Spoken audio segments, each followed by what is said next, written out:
Bueno, hola. Bueno, buenos días, buenas tardes, buenas noches, depende de qué hora estén viendo este video, queridos estudiantes y otros que estén viendo también el video en internet.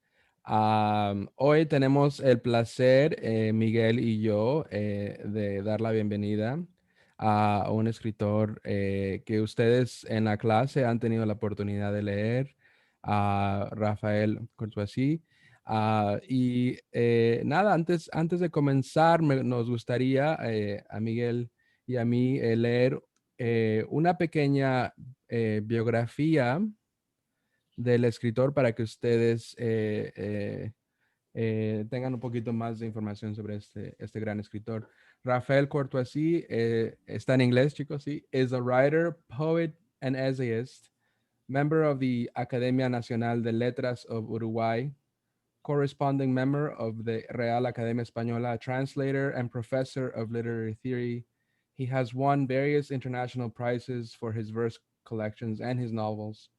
These awards include Premio Loe, jury directed by Octavio Paz, Premio Blas de Otero in Spain, jury directed by Carlos Busuoño, Premio Plural, jury directed by Juan Gelman, Premio Jaime Sabines in Mexico, Premio Fraternidad en Jerusalén, Israel, Premio Nacional de Narrativa y Premio Nacional de Poesía en Uruguay, and Premio de la Crítica en Uruguay. He has worked as a university professor in Uruguay uh, and as a visitor professor in various universities in the United States, England, Colombia, Chile, etc. His novels, Goma de Mascar, which you had the pleasure to read, Tajos, were recently republished. Parranda, by Premio Casa, which won the Premio Casa América de Madrid 2014. Ordalia, by Huergan Fierro 2016, are his most recent verse collections published in Spain. La Balada de la Mudita, Ballad of the Little Mute, and Diario de un Clavo, Diary of a Nail, from 2016, are his most recent books published in Mexico. His work has been translated into more than 20 languages. And so again, from the comfort of your own homes, let's welcome Rafael Cortesi. Today, we're specifically talking about the novel that we read together in class throughout the past 5 or 6 weeks, right, Miguel? More or less for 5, 6 weeks. Sí, Y bueno, cambiamos a español. Tenemos también una pequeña introducción a la novela. Yo sé que ustedes la leyeron, pero para otras personas que estén viendo este video, damos una pequeña introducción a la novela como tal. Rafael Cortesí, nacido en Uruguay, es un escritor de extremos. Ese es de un artículo de público.es. Sí, estoy buscando el nombre del autor, no lo encuentro ahorita, pero eh, empezando por divergencia entre su obra poética y su obra narrativa. Por suerte los extremos se tocan y tanto en prosa como en verso. Courtois ha conseguido valerse de una escritura sumamente original, extraña y mutable, merecedora de elogios como los de Octavio Paz, que escribe, destacan la gran precisión y a la vez una sorprendente libertad en el manejo del lenguaje. El escritor de este artículo prosigue y dice, lo primero que sorprende de Goma de Mascar, su cuarta novela publicada en España, es el humor. Y es una obra más divertida y ambiciosa. El humor es el cable de la tierra, la ambición, pero no hay proyecto literario sin la sana ambición de explorar y explorarse. En narrativa, el humor es una herramienta formidable de comunicación, pero también una herramienta de construcción y renovación. Y creo que, bueno, podemos hablar un poco después en la sesión de preguntas, pero nuestros estudiantes resaltaron eso, ¿no? El humor y al mismo tiempo es esa frontera entre poesía y verso que a ellos les fascinó en tu obra. La novela comienza con el asesinato de una becaria, se sospecha de dos de sus profesores, ambos poetas. El primero mimado por ni más ni menos que Harold Bloom y el segundo por un suplemento cultural. Con esta clave de intriga, ¿hace su crítica del mundo contemporáneo? Se pregunta el escritor de este artículo. Y bueno, lo dejamos por ahí. Y le damos la palabra y la bienvenida otra vez a Rafael Guardasí. Gracias por estar con Bienvenido, nosotros. Rafael. Muchas gracias por acompañarnos y por, bueno, pues también acompañarnos y por haber también accedido a tu obra cuando conversamos contigo la primera vez. Bueno, muchísimas gracias, Felipe, Miguel Antonio, y bueno, un gran saludo a todos ustedes que me están viendo. Yo soy básicamente un escritor latinoamericano, más allá de que mi apellido es de origen francés, Courtoisie, o sea que de pronto, hace mucho tiempo, en el siglo pasado, 93, 94, mi primera vez en Canadá, en Quebec, me sentí como en casa porque mi apellido se pronunciaba muy bien. No es un apellido muy latinoamericano, pero Latinoamérica tiene que ver, sus escritores son de todas partes, es un continente, es un melting pot, es un continente de cruces, y hay escritores de origen, por supuesto, de apellido español o de apellido italiano, pero hay también de otros orígenes. Y el Uruguay en particular, y empiezo la historia por este lugar porque mi apellido, me acuerdo además en mis estadías en Estados Unidos, me decían courtesy, es courtoisie en francés, pero más allá de eso, en mi país, Uruguay, que es un pequeño país muy significativo en el Cono Sur, pero estamos, y yo lo decía esto en Iowa cuando me presentaba, digo, between two monsters, entre dos monstruos, pero lo digo no monstruos en un sentido terrible, sino monstruos en un sentido, monstruos adorables, que son nuestros hermanos Brasil y Argentina. Uruguay es un pequeño país, no es Paraguay, es un pequeño país que está entre Brasil y Argentina, pero con su mirada hacia el mar, hacia el Río de la Plata. Y a pesar de su nombre que parece indígena, Uruguay, es un país que en el fines del siglo XIX, tenía una población enorme francesa, también italiana, había griegos, es decir, lo que menos había era españoles y uruguayos. Y de esa época es que nace una tradición de poesía y de escritores de origen francés. Entonces, en Uruguay se vio, fines del siglo XIX, la presencia de Isidore Ducasse, Isidore Ducasse, el conde de Lautréamont, el conde de Lautréamont, que en francés debe ser como l'autre a Montevideo, el otro en Montevideo. Isidore Ducasse es como el abuelo de todos los surrealistas, André Breton, los franceses, también de los dadaístas, el surrealismo norteamericano, de Dalí. Y de algún modo este poeta que escribió en francés era muy uruguayo, muy latinoamericano. Y hay otros que no son tan conocidos como Jules Lafort, Jules Supervielle. Entonces, cuento todo esto porque de alguna manera mi apellido puede parecer raro en una Latinoamérica donde bueno, uno piensa Gabriel García Márquez, Vargas Llosa, Roberto Bolaño, Carlos Fuentes. Carlos Fuentes, pero también Latinoamérica es esa otra cara. Piensen en esto, y le digo a los queridos alumnos, el famoso escritor uruguayo Galeano, Eduardo Galeano, su apellido real era Hughes, como el like the millionaire, como el millonario norteamericano. Ah, como Howard Hughes, así. Howard Hughes. Oh. Entonces ustedes imagínense un libro así tan comprometido como Las venas abiertas de América Latina, escrito por Galeano, que hubiera sido firmado por Edward Hughes no hubiera tenido el mismo éxito. Claro. Y lo cuento porque tiene que ver con esa Latinoamérica que no es solo el paradigma de lo hispano, es el paradigma del mestizaje, de las diferencias que se van. Y brevemente cuento, una vez yo tenía 20 años y fui a visitar a Eduardo Galeano en su exilio en España, y entonces le pregunté si me convenía cambiarme de nombre, poner un nombre más latino, más latino en un sentido más hispanoamericano. Y Eduardo, que se le había cambiado el nombre por su segundo apellido, me dijo, no, Rafael, no te lo cambies. Nos habíamos tomado un whisky y me dijo, no lo cambies. Es difícil tu apellido, Courtoisie, es difícil. Pero cuando la gente lo aprenda, Sí. jamás lo va a olvidar. Y yo salí contentísimo, alegre, ahí de Calella de la Costa, que es un pueblo del Mediterráneo. Y después me di cuenta que sí, que era verdad, lo que pasa es que iban a tardar mucho en aprenderse.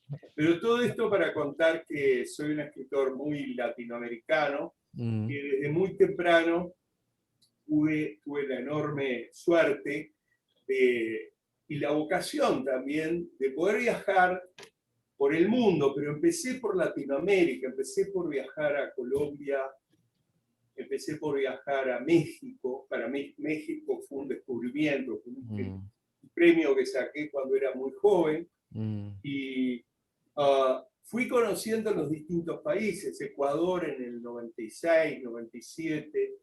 Bueno, esa recorrida por Latinoamérica me hizo ver que Latinoamérica también en ese momento y en estas primeras 2 décadas del siglo XXI es la diversidad, y es una diversidad que estaba abierta al mundo.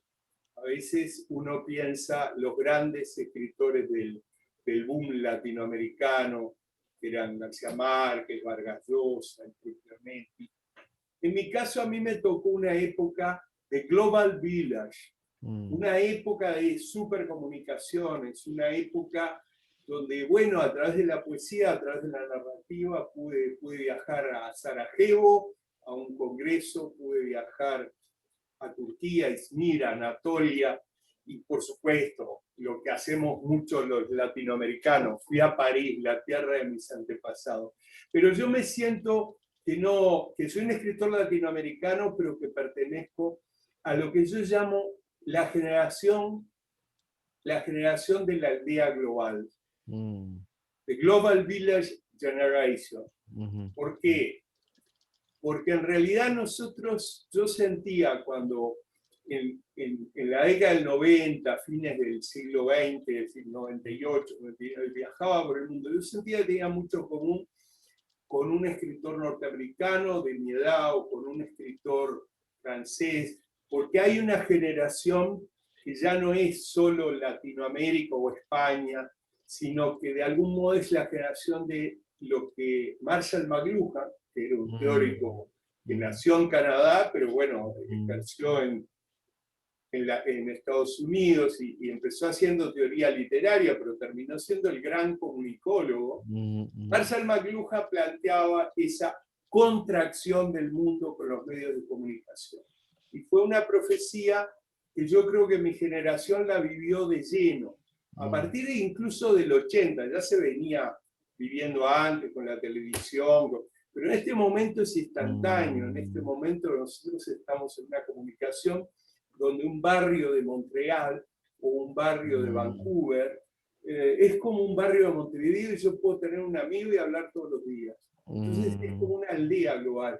Y en esa aldea de pronto el que vive a 10 metros de mi casa yo no lo veo nunca, menos por la pandemia. Esa generación de la aldea global, bueno, me sirvió también para muchos desafíos. Por eso es que a veces en algunas novelas integro elementos del Spanglish o de otras cosas. Otra cosa que quiero contarles brevemente es que obviamente la vocación por la escritura es una sola, es la vocación por comunicar, es la vocación por crear a través de la palabra sugestiva. Yo descubrí la poesía muy tempranamente y me deslumbró. y descubrí autores latinoamericanos fundamentales como Pablo Neruda, como Octavio Paz, como Sabines, pero también descubrí a Rilke, también descubrí la tradición alemana, la tradición francesa, y ahí me di cuenta de esa tradición francesa ya se había adelantado a mi Global Village Generation, porque de alguna manera en Uruguay escribieron algunos de los más grandes poetas franceses, y entonces se adelantó y entonces de algún modo en esa vocación poética descubrí un modo de entender el mundo. La poesía no es solo un género literario, la poesía es una metáfora, un sistema para entender el mundo, y entonces hay poesía también en las novelas, hay poesía en los ensayos, hay poesía en sociología, en psicología, porque sin la poesía como elemento esencial de creación no entendemos los seres humanos el mundo. Sin embargo, como narrador descubrí otra cosa. Muy tempranamente, leyendo libros de aventuras de la biblioteca de mi padre, en ese momento eran libros que mi padre había nacido, fíjense, había nacido en 1914, cuando empezó la Primera Guerra Mundial, o sea, pero sin embargo, él en su infancia, 1920 y poco, veintitantos, o sea, hace un siglo, leyó las aventuras de Jules Verne, de Julio Verne, de Emilio Salgari, del mundo de Amiches, en fin. Y cuando yo leí esos libros de aventuras, sentí que la narrativa, si la poesía era esencial, la narrativa nos daba algo que hoy me doy cuenta que es fundamental, que es una realidad virtual que uno puede vivir y gozar de una manera directa.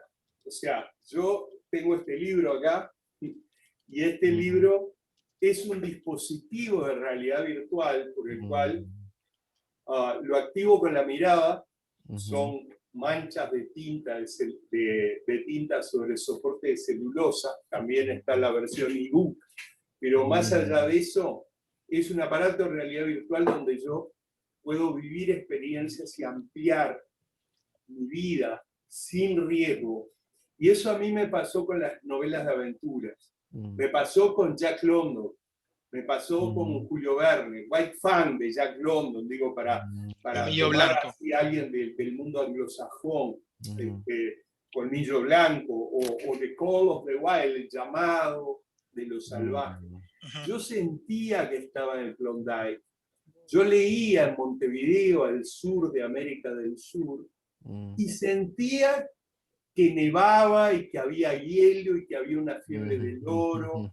Cosas que no existían en Uruguay para nada. No existían en Uruguay. Claro. En Uruguay no nieva nunca y no, bueno, no hay. Si hay oro lo tienen bien escondido. Porque no lo has descubierto todavía. No lo han descubierto. Pero entonces la narrativa me dio esa otra, y es lo que quiero también transmitir el día de hoy. Sea lo que sea el tema que uno trabaja en la narrativa, es la creación de un tiempo ficcional y de una realidad virtual, transmitido de un modo sencillísimo, porque es un código sobre soporte, sobre una pantalla o sobre, no importa el formato del libro, si es papel, si es celulosa. Y entonces, uniendo esas dos cosas es que, bueno, es mi presentación el día de hoy. Yo soy alguien que descubrió la poesía como un modo de representación del universo, de la realidad, un modo de búsqueda de la verdad, pero la narrativa como un modo de vivir experiencias alternativas. Y yo puedo leer The Old Man and the Sea, El Viejo y el Mar, de Ernest Hemingway, y yo nunca salí a pescar en el Golfo y no pesqué peces espada. Sin embargo, yo me siento como ese viejo pescador cubano luchando para cobrar ese pez para poder llevar alimento a su familia. Pero miren lo que es de mágico la literatura. También por un momento puedo sentir que yo soy el pez, luchando por mi vida. Y ese mundo de realidad virtual es un mundo que nos amplifica nuestra experiencia vital. Por eso es que en la literatura puede haber historias terribles, historias muy paródicas, zonas duras, pero lo bueno es que éticamente uno simplemente las vive, puede reflexionar, pero cuando cierra el libro está en el confort de su casa o de su universidad. Sí. Y un poco esa es la presentación que quería hacerles, pero bueno, dispuesto a las preguntas y al intercambio con ustedes, con Felipe, con Miguel. Bueno, si me permiten, quiero empezar con una pregunta. Ya has dicho cosas muy interesantes, Rafael, y creo que nos dan un contexto para comprenderte a ti como autor, como creador. Has explicado también un poco sobre qué es para ti la poesía y qué es para ti la narrativa. Estoy haciendo este resumen para que nuestros estudiantes puedan comprender mejor en caso de que hayan perdido algún detalle. Y también lo digo porque como recordemos que también cuando hablamos con ellos tratamos de hacer un poquito de slow down, ¿no? Nuestra forma de hablar español para que los chicos y las chicas nos puedan comprender un poquito mejor. Entonces, me gustaría primero preguntarte acerca de esta aldea global, el Global Village, al que hacías referencia hace unos minutos, y un poco yendo a tu experiencia en Iowa. Conozco que tu experiencia como, creo que si fue como visiting professor o como escritor, bueno, y me gustaría conocer un poco la génesis de esta experiencia en la escuela, en el programa de creación literaria en Iowa City, estado de Iowa, en Estados Unidos, porque tengo entendido que un poco ciertas experiencias, ciertas observaciones que tú tuviste fueron como la base o la génesis, ¿no? El sparkling de lo que después se convirtió en Sapi City, el mundo de goma de mascar. Entonces podemos hablar un poco de tu visión, de tu experiencia personal en Iowa City, cómo eso fue a la ficción y cómo empezaste a crear a Sapi City, que es el lugar donde ocurre la novela. Sí, en Iowa yo fui invitado como para participar en el International Writing Program con escritores de Egipto, de Libia, de Afganistán, de Italia, de Londres, de países que hasta me es difícil hoy pronunciar su nombre, como a ellos le era difícil pronunciar el nombre de Uruguay. Y fue una experiencia integral porque también algunos de nosotros nos invitaron a workshop de translation y también dimos clase de digamos, una cátedra que era Literature International Today, o sea, la literatura internacional hoy. Es todo, es muchísimo, y cada uno da su experiencia de alguien de la India. Pero yo antes, unos cuantos años antes, en el año 99-2000, había sido invitado como visiting professor, digamos, como doctor en literatura, había sido invitado a Florida State University at Tallahassee, en la capital de Florida. Florida, que sí. no es Miami, porque mucha gente en el mundo cree que es Miami, no. La capital de Florida es una pequeña, relativamente pequeña ciudad en la frontera con Georgia, que es Tallahassee, un nombre que además no es, tampoco es fácil de escribir, pero inolvidable esa estadía. Yo había estado antes en Birmingham, un periodo un poco más corto, pero Tallahassee fue, digamos, tuvo un periodo de clases curricular donde tuve alumnos graduados y subgraduados, o sea, undergraduate y graduate, que se iban a doctorar. Nuestros estudiantes de español son estudiantes de undergraduate, por cierto. Claro. Entonces, esa fue una experiencia removedora. En Birmingham, en Inglaterra, habían sido estudiantes de doctorado, estudiantes que iban a hacer el PhD. Pero en Tallahassee tenía dos grandes grupos de estudiantes y fue una maravilla. Además, bueno, pude conocer muchísimo. Volví a ser invitado. Estuve en Florida, estuve en Orlando, estuve en Ohio, con periodos más cortos, en algunas summer sessions. Pero cuando me invitaron al International Writing Program, además de la posibilidad de dar clases, ejercer de distintas maneras mi formación académica, yo fui allí como escritor internacional. Y entonces pude tener dos grandes experiencias. Una en Iowa City, que es una ciudad muy pequeña del medio oeste, muy querible, muy hermosa, muy pacífica. Ustedes imagínense, yo llegué a Iowa City, todavía eran las vacaciones estudiantiles, o sea, no había estudiantes. La ciudad recibía 35 mil estudiantes, de modo que cuando eran vacaciones, cuando eran holidays, no había estudiantes y uno podría hasta dormir una siesta en mitad de la avenida de Iowa. Claro.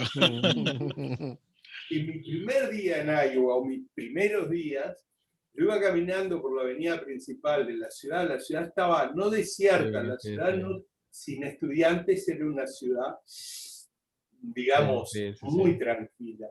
Parecido a London, Ontario, ¿no? Exacto. Cuando es verano y no hay estudiantes. Pero bueno, la cuestión de Iowa... perdón. Sí, no, dime. No, para los estudiantes, ¿no? Que ¿cómo imaginamos Iowa City? O sea, la Universidad de Iowa es como un centro muy importante, ¿no? Para el estudio de estudios creativos, digamos, de la escritura, ¿no? Hay una escuela un programa de MFA, ¿no? Que supongo que es como... Escritura creativa. Si tú quieres ser escritor, a la Universidad de Iowa, escritor, es un lugar donde tienes, o sea, es como una coordenada, parte de una, ¿no? Entonces, solamente para los que no saben, chicos, que eso es una gran escuela, sí. Estudiantes, Iowa University tiene el programa más antiguo y más famoso en Estados Unidos de escritura creativa en inglés, creative writing, pero en inglés. Entonces, y van de todo, no solo de Estados Unidos, van del mundo. Es muy prestigioso. Sí. Y además de tener ese programa de escritura creativa en inglés, donde yo pude dar algunas clases y conferencias, está el International Writing Program, un programa internacional que es, obviamente, nos intercambiamos en inglés, pero hay de escritores de muchísimos países, ahí han pasado premios Nobel, en fin. Es un centro de referencia, Iowa University. Además, durante muchos años funcionó allí el Borges Center. Luis Borges es un gran escritor argentino, y ahí estaba el archivo, y hay unos archivos de literatura latinoamericana extraordinaria. Sí. Y ese lugar se llena de vida, es una referencia a muchos escritores profesionales de hoy, de habla inglesa, pasaron por el programa de Creative Writing de Iowa. Muchos escritores que han tenido premios en francés, en inglés, en italiano, en español, han pasado por ese International Writing Program, que es un programa realmente espectacular, porque hay una parte en Iowa, pero después uno viaja por todo Estados Unidos. Y eso te da la posibilidad de conocer la costa oeste, la costa este. Y mi primer día en Iowa, o mi segundo día, salgo a caminar, no había prácticamente nadie en la calle, y me cruzo con un raccoon, con un mapache sería, ¿no? Creo que se dice raccoon. Digo, ¿y cómo es posible esto? Y era posible porque no había casi nadie. 3 días después empezaron a llegar los estudiantes. Y Iowa se llenó de vida, se llenó de gente, pero también de conflictos, buenos conflictos, de cuestiones internacionales. Ahí pude ir a conferencias de John Updike, que bueno, en su escritura y por uno de sus libros tiene bastante que ver con Miguel Antonio, porque tiene un libro que habla de los conejos, pero también Sadie Smith, por ejemplo, la escritora británica. O sea, Iowa si bien es una pequeña ciudad del medio oeste, y es una ciudad de cruce universitario y por ese lugar daban conferencias, pasaban. Entonces, realmente fue una gran experiencia. De ahí surgió un poco mi experiencia de inventar una ciudad, que no es exactamente Iowa, sino que es un invento. Es una especie de, como uno diría, cuando uno lee a Faulkner, hay una invención de Jornapatafua County, o sea, un condado imaginario. Bueno, yo inventé una ciudad que es Sappi City, que es una ciudad universitaria, prestigiosa, relativamente pequeña, pero... Y en esa ciudad desarrollé lo que se llama una novela de campus, donde hay 2 candidatos al premio Nobel, y reflejé cosas que no las vi en Iowa, de pronto las había visto en Washington, las había visto en Chicago, o las había visto en Los Ángeles. Y Rafael, ¿cómo llegaste a los temas que quizás son los más controversiales o los más llamativos de tu novela en relación, por ejemplo, a los abusos de poder, a, tú sabes, la utilización del sexo con fines de dominación, los roles entre los hombres y las mujeres? ¿Qué tan consciente fuiste tú de todos esos temas que en la novela están descritos de una forma muy particular, y cómo esas ideas que surgían en esa época, hace casi 20 años, cómo esas ideas fueron tomando forma, shape, ¿no? En la creación de tus personajes? Pienso en personajes como el teniente Carson, como Irving, su asistente, pero también tenemos, está también el dean de la facultad, los mismos profesores Rabbit y Valenzuela, la misma historia de Kate. ¿Puedes contarnos un poco cómo estas historias que tú escuchaste, en qué momento estos temas sobre el sexo y el poder se fueron cruzando con el planteamiento creativo de la historia que estabas contando? Porque cuando uno crea una historia, no solo creas 2 personajes, sino que también piensas en una especie de framework, ¿no? Como un background, un fondo de cosas que quieres comunicar, así sea de una manera abstracta, ¿no? Pero algo quieres comunicar. ¿Nos puedes hablar algo de ese proceso, Sí. por favor? Desde mis primeros visiting, incluso mucho antes, yo fui en el año 92 invitado a Austin, a la Universidad de Austin, o sea, mi relación con el mundo de los campus, y una de las primeras cosas me dijeron, bueno, acá, Austin, Texas, hermosa universidad, también con un archivo de documentos literarios latinoamericanos excelente, di unas lecturas. Y pasé por la ciudad de Austin y me mostraron, era mi primera vez en Austin, después volví. Les cuento entre paréntesis que yo me quedaba a dormir en la casa de un profesor, Enrique Fierro, y de Ida Vitale, que es una poeta uruguaya que obtuvo el premio Cervantes, International Prize, very important prize, y que todavía, bueno, vive y el otro día le dieron otro premio. Y me quedaba allí, en fin, después fui varias veces, pero voy a contar la primera estadía en Austin. Me di cuenta que era un mundo muy atractivo desde un punto de vista comunicacional, pero también en un lugar, me dicen, el año pasado aquí, desde esta torre, un estudiante que perdió un examen se volvió loco y subió con un rifle y empezó a disparar. Y a mí me impresionó mucho eso, porque era un mundo de cultura, es un campus universitario, uno ahí tiene el saber, la construcción de la creación, de la poesía, del saber, de la filosofía. Entonces, como un estudiante se vuelve loco, porque estaba muy alienado. Y me impresionó la historia. Después me di cuenta que esa historia, por lo menos en algunos lugares de Estados Unidos, no era tan excepcional. Pero por otro Era tan lado, rara, ok. tiempo después, cuando yo fui visiting en Florida, en otros lugares, yo di cursos de mujeres poetas latinoamericanas. El primer premio Nobel literario latinoamericano es una mujer, es Gabriela Mistral, poeta chilena. Y eso es muy fuerte en un continente que ha sido tradicionalmente muy machista.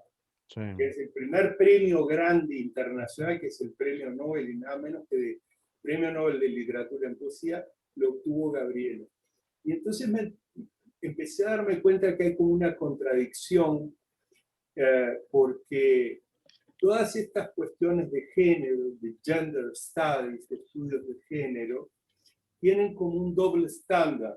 Por un lado, está aceptado una serie de, están aceptadas reglas, policies, pero por otro lado, me di cuenta que había como un doble estándar, double standard con respecto a eso.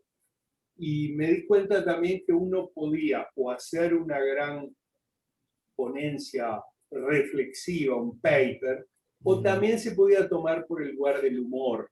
Y entonces pensé, bueno, en un campus están pasando muchas cosas, desde alguien que se vuelve loco porque pierde un examen, o en la vida estadounidense eso no es tan raro, y toma digamos, un acto violento, hasta alguien que por un lado dice no discriminar y por otro discrimina.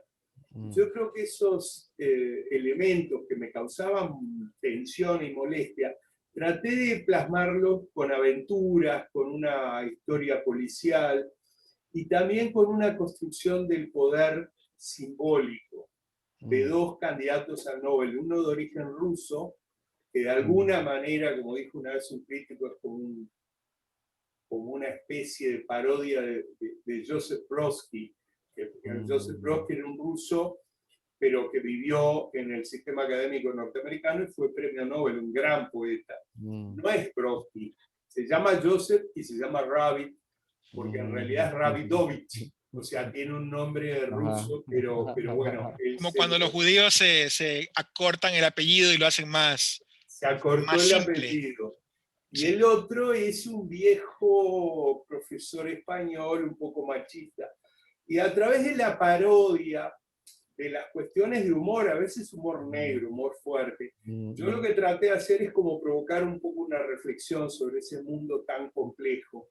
Y también contar una aventura, porque tiene varios niveles. Hay un nivel que es de aventura, de una especie de trama policial, que tiene que ver también con la discriminación que estos grandes, digamos, estos grandes hombres de las letras someten a sus mujeres. Entonces, en ese mundo, por ejemplo, el teniente Carson es un alcohólico, pero a su vez el sargento Irving Merrill es el más gay y es el más centrado, el reflexivo. Responsable. Y es un mundo que no es sencillo, pero a su vez representa mucho el mundo real, donde los buenos y los malos están de todos lados, porque el teniente Carson tiene ese problema de adicción, pero no es malo, simplemente tiene ese problema. Y hay otros que sí aparecen como adalides, como héroes, y no son tan buenos en el fondo. Entonces es un gran trabajo de narración, de ficción, que trabaja el humor, la comicidad, y a su vez la reflexión sobre cómo se construye el poder y la discriminación. Bueno, a ratos tengo la impresión de que como es una crítica muy, muy fuerte y probablemente el sentido de quizás del pesimismo desde el punto de vista del humor es tal, a veces parece como un cierto humor tipo cínico, puedo detectarlo, porque eso es como, por ejemplo, es como tomar, digamos, quieres tomar el limón, ¿no? Y tienes el vaso. Tú puedes tomarte el limón puro y es agrio, ¿no? Pero si le pones un poco de agua, pasa mejor. Pero a ratos, esta novela, al menos en la impresión de varios estudiantes, es como que a ratos estás tomando un limón que tiene una limonada, ¿no? Limón que tiene agua, pero a ratos el limón está solo y sientes lo sour, ¿no? Lo amargo. Y Sí, como quizás sorpresivo, ¿no? Sí. como sorpresivo. Entonces, me pregunto, y esto es también una reflexión que hemos hecho con el profesor Felipe durante la lectura de este curso, que hay distintas lecturas de parte de los estudiantes con respecto a la novela. Y yo te puedo como que resumir dos tendencias, si es posible resumir dos tendencias. Una tendencia en donde comprenden que el grado de violencia que maneja la novela es un grado de violencia que al menos en sociedades como las de Latinoamérica no son tan extrañas, porque pasan cosas así y peores, y O mucho. incluso en Norteamérica, eso no solamente sí. Exactamente, exactamente. Y otra tendencia en donde quizás por el nivel de entendimiento o de comprensión del español o de la literatura en español, en donde hay estudiantes que sienten que la novela es tan realista, a pesar de su gran sentido de la ironía del humor, es tan realista que lo que se ve ahí es como que, por ejemplo, las escenas de violación o las escenas donde ves cosas muy fuertes, parece como parece, digo, uso la palabra correcta, parece como una apología, ¿no? Como que como que la novela lo muestra como algo normal o como algo deseable, entre comillas. Entonces hay una lectura distinta, ¿no? Entonces te pongo esto sobre la mesa porque una obra literaria puede tener muchas interpretaciones y no hay una única, hay muchas, eso lo sabemos desde la literatura. Pero en este caso, yo quisiera que nos comentes para ti cuál es la diferencia de esos issues sociales que tocas en la novela, la diferencia, cómo tú los veías hace 20 años y cómo los ves esos mismos issues de la novela hoy, en el 2021. Es muy interesante el planteo y sí, la lectura de una novela como esta es variada, es heterodoxa, es polisémica. O sea, hay una palabra clave, hay dos palabras muy importantes. Una es la intertextualidad. Es una palabra que introdujo en la academia una gran teórica,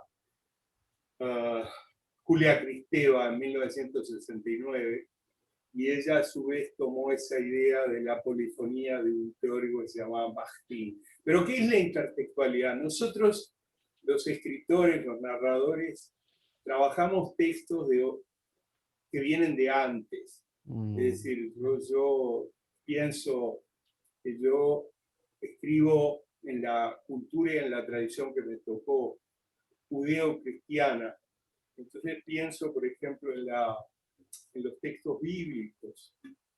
¿Se acuerdan que en la ciudad de Sodoma,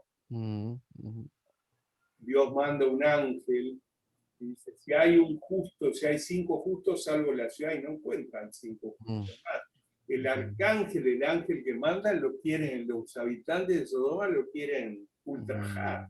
Lo quieren violar de frente. Sí, lo quieren, sí, eso está en la Biblia. Está en Sí, en el Antiguo Testamento, en el Génesis. Entonces, en el Antiguo Testamento. Y entonces, al final Dios decide salvar a Lot y a su familia. Sin embargo, bueno, les prohíbe que mire hacia atrás. La mujer de Lot mira hacia atrás y se convierte en estatua de sal. O sea, algo tremendo.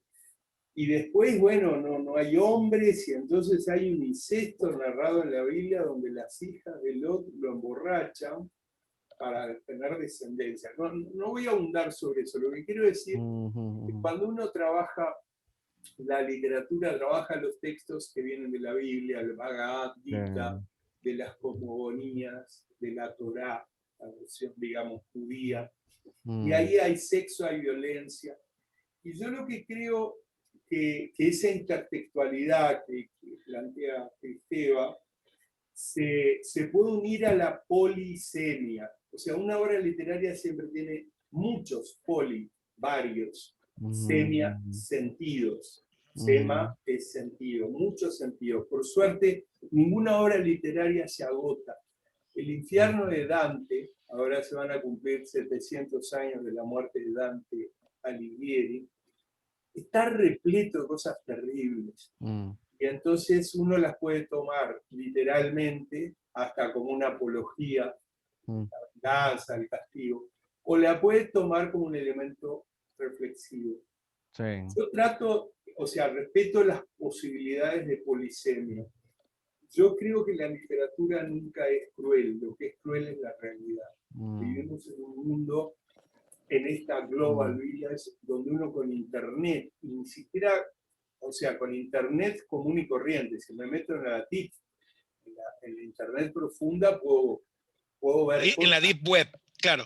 La Sí, deep web. Cosas peores. Sí. Cosas peores. Entonces, nosotros vivimos la expectación, o sea, estamos recibiendo por los ojos, por los oídos, todo el tiempo cosas de la pandemia, de la peste, bombardeo. Claro.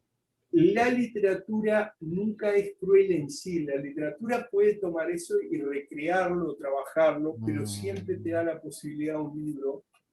Yo muestro este porque es el que tengo a mano, pero podía ser otro, de reflexionar, de tomar partido, cosa que de pronto los mass media no te dan tanta oportunidad. Con respecto a esto hay una famosa anécdota de Pablo Picasso.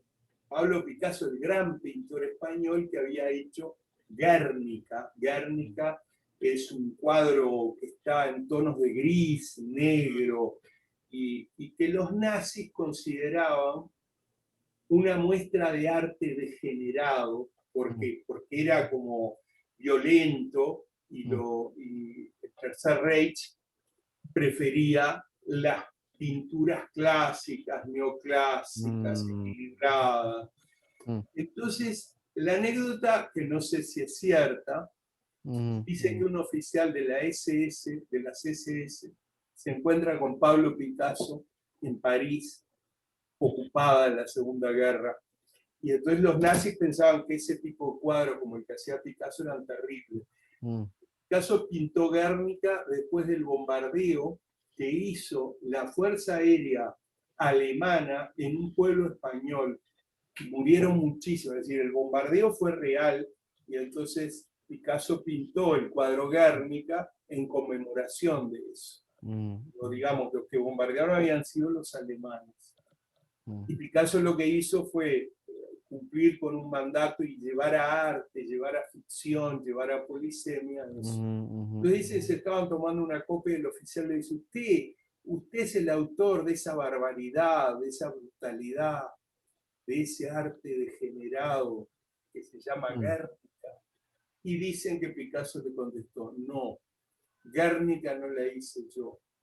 Guernica la provocaron ustedes cuando bombardearon. Sí. No sé si es cierto, porque hay que ver si tuvo el coraje. Pero lo que quiere decir es esto, el arte, cuando uno lee Crimen y Castigo de Dostoyevsky, cuando uno lee Una rosa para Emily, del gran narrador norteamericano William Faulkner, claro, los temas son muy fuertes, pero la realidad de la ficción lo que hace es darte la posibilidad de que pienses sobre eso. Por eso yo me activo más la idea de que hay un modo paródico y humorista, pero nunca una defensa. Eso es lo bueno de la literatura, incluso frente a los mass media, los medios de comunicación, que de pronto lo que están haciendo es una apología visual de la violencia todo el tiempo. La literatura, digamos, la cultura de tipo tipográfica que decía Neil Postman, discípulo de Marshall McLuhan, te permite siempre una cierta reflexión. Y por eso es que de pronto estamos en un curso de literatura o de español, podemos hablar de eso. Pero admito, sí, que es tal vez es mi novela con más contenido, pero les puedo asegurar que muchas de las cosas, después de publicarse la novela, cosas que yo conté en la novela, recibí cartas diciendo, yo viví eso en tal ciudad, Estados Unidos. Incluso alguien de Europa me dice, eso en realidad pasó no voy a decir una ciudad, pasó en tal lugar de Francia. Wow. Exacto. Entonces está mostrando cosas que, a pesar de que están un poco exageradas y que tienen mucho humor, son cosas duras que pasaron en varios lugares, ¿no? O sea, estás tratando o sea, bueno, no tratando, tu ficción logró hacer coincidir con sucesos reales, con abusos con de la poder realidad. o probablemente abusos sexuales que pudieron ocurrir en el contexto de un campus universitario, ¿no? Sí, lamentablemente en países absolutamente equilibrados con respecto a la cultura, a los derechos de género, de todas maneras, en un campus universitario o en un ámbito político, constantemente se transgrede, hay discriminación. Entonces, yo no digo que yo esté reflejando una realidad absoluta, yo lo que digo es que, de algún modo, lo que hago es una caricatura, como un dibujo exagerado, y también en el sentido de Jonathan Swift. Jonathan Swift Los viajes de Gulliver.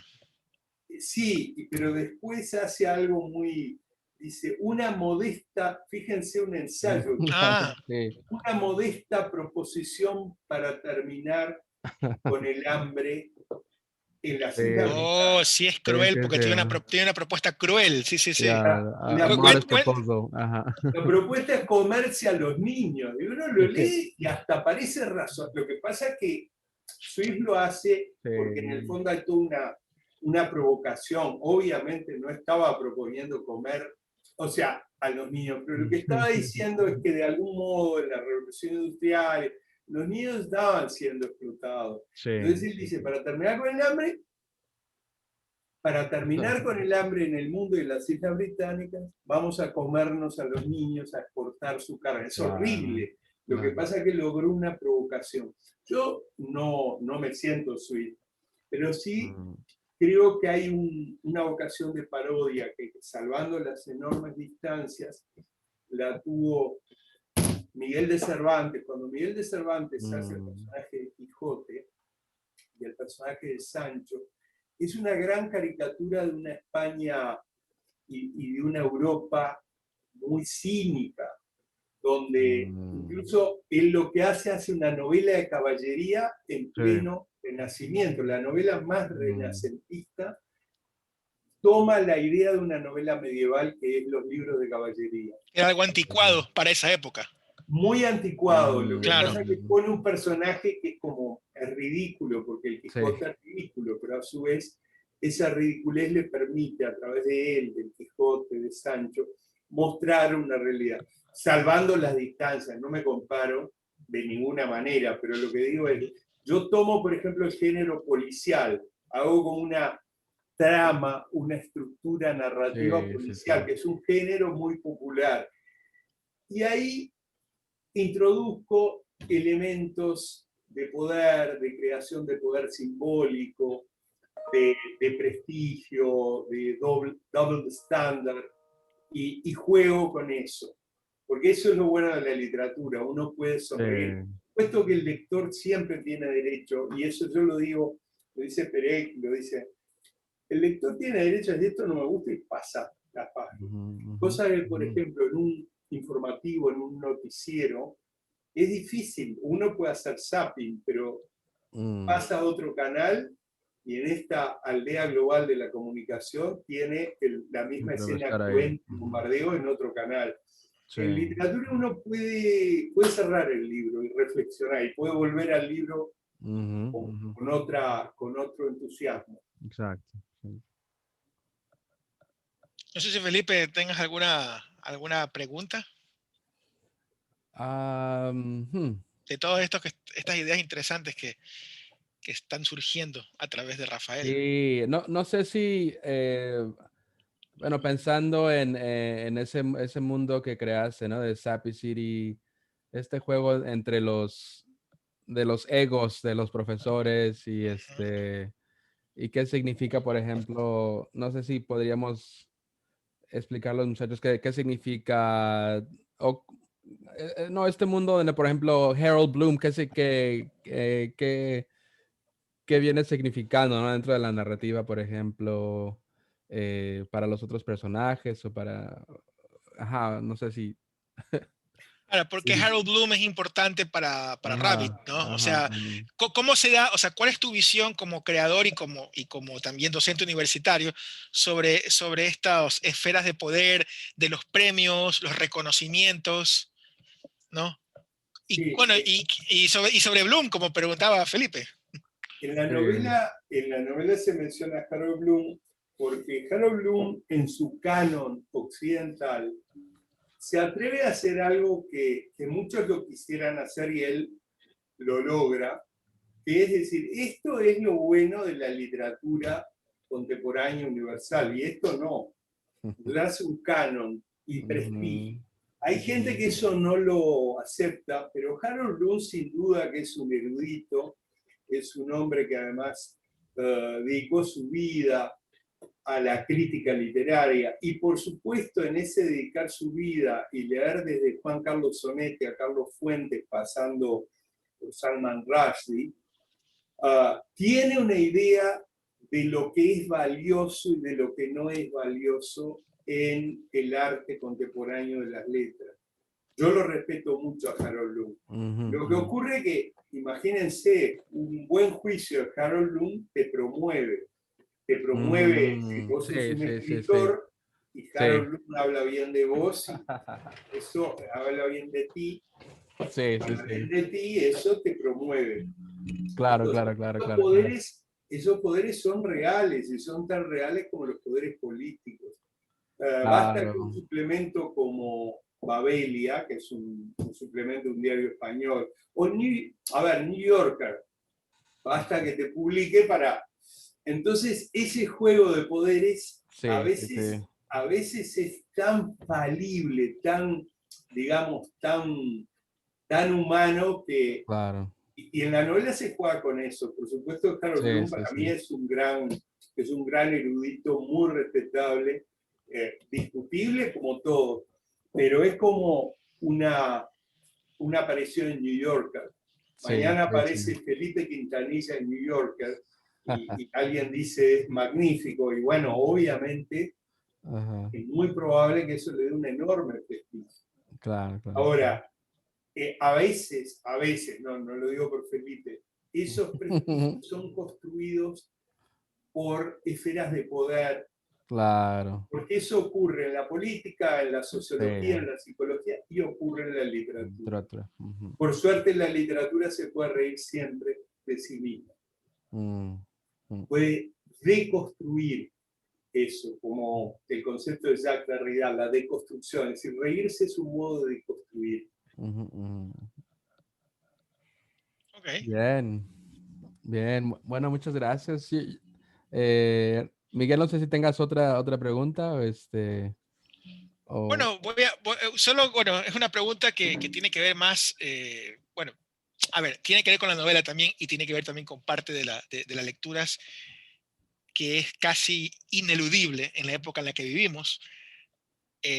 Sobre este punto hay muchos puntos de vista y aún se encuentra en debate. Entonces, este es como un tema que está como in process, ¿no? Todavía no se ha dicho la última palabra. Pero, ¿cómo tú situarías de alguna u otra forma? Imagínate que tú no fueras el autor de Goma de Mascar, ¿ok? Tú fueras un lector que ama la literatura y descubres que existe una novela que se llama Goma de Mascar, escrita por Joseph Rabbit, por ejemplo. Y si tú lees esta novela, la descubres en este año en donde, por ejemplo, bueno, es época en donde el Me Too Movement ha generado, ha movido el piso a esferas de poder políticas, gente del arte, gente del deporte, ¿no? ¿Cómo crees tú, haciendo este ejercicio ficticio, si tú no fueras autor de Goma de Mascar, digo para no sonar como biased, ¿no? ¿Cómo verías este cuerpo, este artefacto llamado Goma de Mascar, en diálogo con las ideas que hoy se circulan sobre el movimiento Me Too? Yo creo que la veo con no importa la haya escrito, la veo como una novela posmoderna, Okay. entendiendo la posmodernidad como ese o que empieza de algún modo en la década de los 80, 90, que tiene que ver con el fin de la historia de Fukuyama, y entendiendo también la posmodernidad como ese periodo. Uno habla de la modernidad en historia y son 3 siglos, entre Newton, Descartes, siglo XVIII, siglo XIX y parte del XX. Pero la posmodernidad dura mucho menos, porque vivimos una época en que las eras históricas de la humanidad se aceleran. Entonces, Zygmunt Bauman le llama ya a esa etapa, más que posmodernidad, le llama modernidad líquida, porque no hay marcos rígidos de relación ni en el trabajo ni en el amor. Y yo creo que es una novela posmoderna y también es una novela de la modernidad líquida. Y lo que hace la novela es jugar y reflejar eso. O sea, por un lado lo refleja, pero no es una mímesis, no es una fotografía, porque también juega con eso y dialoga con eso. Pero a su vez esa modernidad líquida está cambiando. Entonces yo lo veo, por ejemplo, una cosa que no aparece internet, aparece la manipulación de medios, pero no aparece algo, es una novela del 2008, y no aparece algo que es hoy una metáfora que ya cambia la idea de la modernidad líquida o de la posmodernidad. Yo creo que esto es una novela posmoderna, con lo bueno y lo malo, y es hija de esa época, o de la modernidad líquida. Pero ahora está otro monstruo y tenemos que ponernos a escribir otra novela, Felipe, Miguel, los queridos compañeros que nos están escuchando. La novela donde el monstruo y la parodia va a ser el Big Data, el algoritmo. La novela donde ya no hay estadísticas, somos todos, digamos, sujetos de una gran telaraña donde el algoritmo, donde las redes sociales, fíjense en el momento que aparece en la novela, por supuesto ya había redes sociales. Sí. Facebook, de hecho. Recién estaban empezando, claro. Estaban empezando. Entonces yo veo esta novela como una novela de la posmodernidad que se proyecta al año 20, al año 21, y probablemente tiene cosas que siguen estando. Y nos provoca sonrisas porque hay cosas que uno las reconoce. Pero ya de algún modo estamos en una época diferente. Es decir, yo no estoy con esto ni hago una crítica, ni digo, lo que digo es, para mí es una novela de la posmodernidad literaria. Y es una novela de la Global Village Generation. No es una novela local. No importa que sea en un campus universitario norteamericano.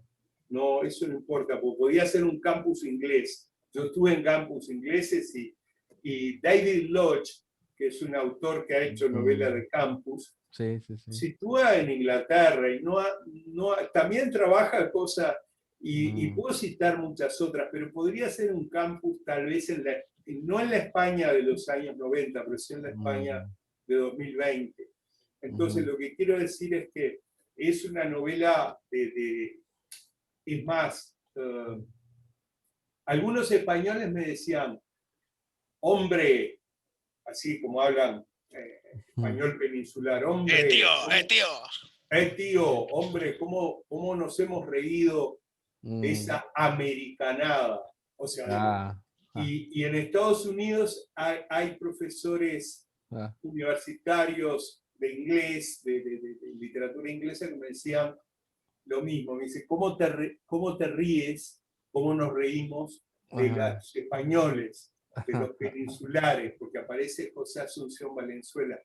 Y eso yo creo que es una muestra de que es una novela posmoderna o de modernidad líquida, donde las fronteras no son locales. Sapi City podría de pronto, no sé si en Canadá, pero podría estar en Inglaterra o podría estar en Francia, con otro nombre, obviamente.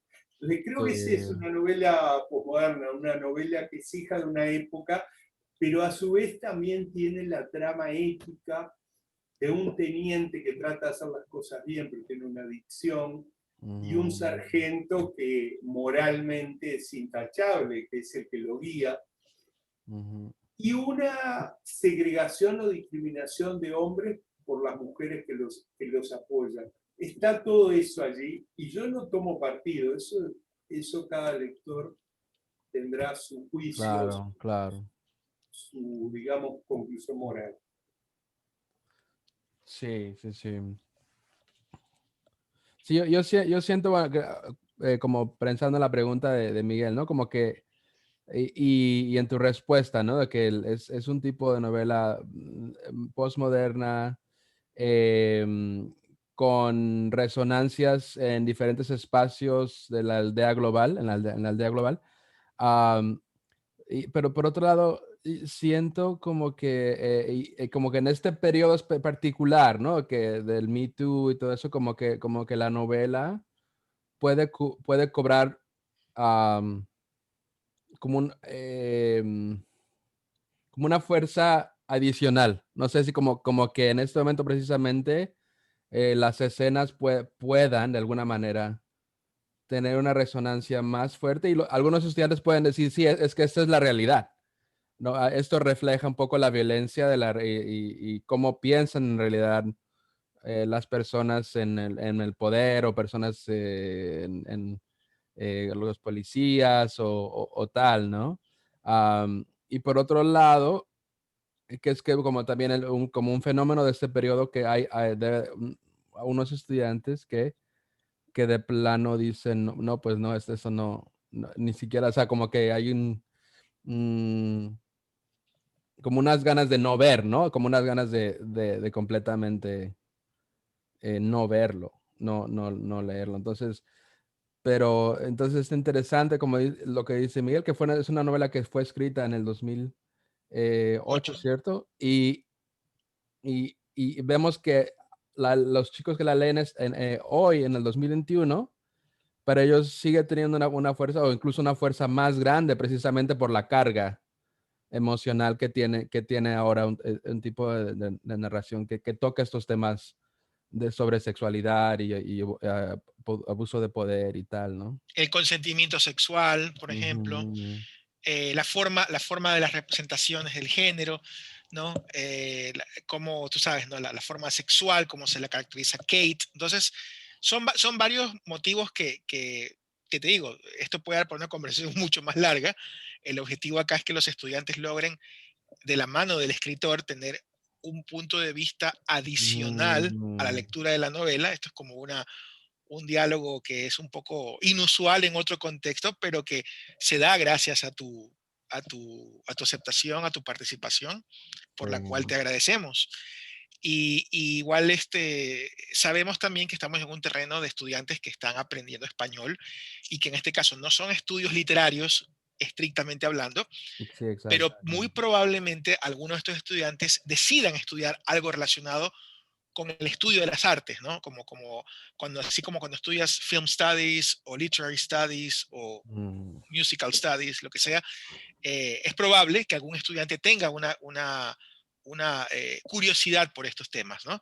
Entonces, es una manera también en la que buscamos de integrar el aprendizaje del español a través de una narrativa, oraciones cortas, una acción que transcurre rápidamente, ¿no? Es un estilo que es muy diferente a estéticas como las del boom latinoamericano, poniendo como ejemplo la novela Aura de Carlos Fuentes que leímos en mm, clase y que también tuvo sus respectivas interpretaciones, tuvo su challenge, ¿no? Porque igual no fue tan fácil, pero bueno, creo que nosotros aprendemos la lengua además de la gramática, también cuando entramos en contacto con las artes escritas, ¿no? Entonces, en este caso, están aprendiendo español a través de novelas en español. Puede ser una puerta para leer otras cosas en otro tipo de estéticas, estilos, lenguajes, ¿no? Así como los hemos animado a ellos a ver series de televisión, películas en español, ¿no? Para mantener muy vivo el español en sus vidas. Y tu novela, pues, es un aporte a toda la tradición literaria, como todos los libros que se publican, y es interesante que luego de casi ya 20 años de la novela, estemos ahorita hablando de esta novela y todas las posibles interpretaciones que pudieron surgir durante ese tiempo y que podrán surgir en los años siguientes. Sí, sobre eso quiero agregar, yo creo, y le digo a los estudiantes de una manera pausada, que para estudiar español, estudiar una lengua cualquiera, pero español, es entender un modo de ver el mundo, una metáfora que no es una sola, que es variada. No es lo mismo España que Latinoamérica, pero tampoco es lo mismo el español de Estados Unidos. Es muy importante. Y en ese sentido les diría algo que en otra época nunca... Vean streaming, vean series en español en Netflix. Esta novela en particular, muy modestamente, lo digo como una apreciación, está armada como una serie también porque tiene pequeños capítulos, entonces uno puede ver muchos juntos o puede dejar de verlo, porque está de algún modo, la estructura es en pequeños capítulos con frases muy, muy breves, y eso lo pueden encontrar en las plataformas, en el streaming, en Netflix, lo nombro porque es el más popular en este momento. Entonces yo creo que cuando uno se sumerge en un idioma, por supuesto que Carlos Fuentes es un maestro, un pope, una especie de sumo pontífice, un papa. Yo lo conocía a Fuentes, también conocía a García Márquez y sigo leyéndolo, también conocí a Rulfo. Wow. Pero también conocí a Roberto Bolaño y conozco a escritores ecuatorianos, colombianos. Y la vibración del español de estas décadas, del 2000, 2010, 2020, tal vez 2030, se va a entender, por un lado, con el audiovisual en Netflix, con un documental, que a veces los audiovisuales en español son un poco lentos, sin embargo, algunas novelas son muy, muy, muy, muy ágiles. No digo que lo sea la mía, digo que se asomen a ese mundo por el lugar de lo audiovisual, por el lugar de la reflexión de una novela o de un cuento. Y también para estudiar un idioma hay que ver la pintura, la plástica, la escultura, Claro. porque aunque uno diga eso no es lingüística, sí, eso es un modo de concebir el mundo, que es lo hispano en la Global Village. Vuelvo a decir eso, uno ya no es el escritor de Latinoamérica o el escritor de Andalucía, sino que puede ser el escritor uruguayo argentino que vive en Suecia y que va 4 meses por año a Nueva York a dar su clase. Y ese es el español de hoy. Es un español desafiado y es un español desafiable.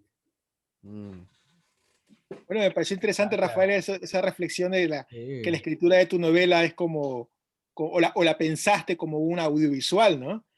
Porque un poco esa reflexión de las novelas por entregas del siglo XIX, las que venían por capítulos en los periódicos, funcionaban como las actuales series de televisión. Entonces me parece interesante que hayas tenido también esa conciencia para Goma de Mascar, ¿no? Pensarla en una pequeña novela / serie, como acabas de señalar.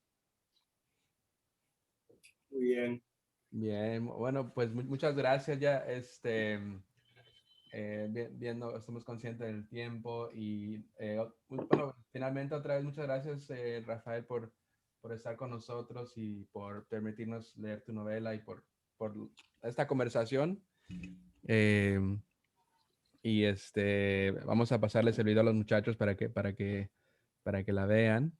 Y pues muchísimo gusto, muchas gracias. Muchas gracias, Rafael. Muchas gracias, Felipe. Muchas gracias, Miguel Antonio. Y bueno, será hasta muy pronto. De pronto de manera presencial. Sí, sí. Esperemos pronto ya que todos tengamos la vacuna. Bueno, hasta luego. Gracias. Chao.